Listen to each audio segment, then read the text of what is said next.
The Vice President arrived back home this afternoon, describing the latest shadow diplomacy mission that took him to the US as successful.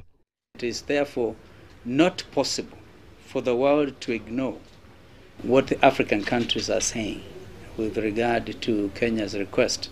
He said Kenya's strategy was to convince members of the Security Council with veto powers who are opposed to Kenya's ICC cases deferral request to abstain rather than vote in the negative. Countries only veto when they think their own national interest is at stake. And therefore, what in fact, a discussion we had with Madam Susan Rice was, she was of the view that we may not get the 9 votes that we need. For the deferral proposal to sail through, it needs support from at least 9 members of the UN Security Council, even if the 6 other members abstain. But if one or more members who wield veto power use that power to oppose the proposal, then it cannot be adopted. Have said they will support Kenya's case. 10 have confirmed. In the meantime, Kenya's permanent representative to the United Nations Macharia Kamau is set to have an informal meetings with members of the UN Security Council alongside a representative from the African Union.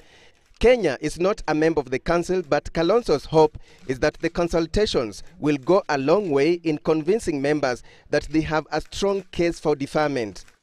This particular request was not reflected on the agenda, the March agenda of the UN Security Council, but from next Wednesday, hopefully this matter will be there.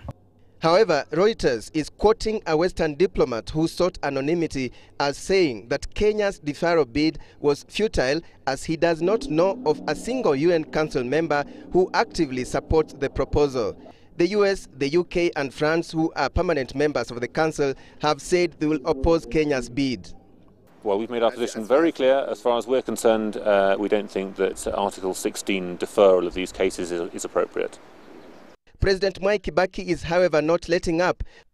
Through Kenya's representative to the UN, he is complaining to the ICC president that ICC is being politicized, and this was likely to undermine accountability and the implementation of the new constitution. He sees the ICC process as being part of a larger scheme to lock out certain presidential hopefuls from the next general election.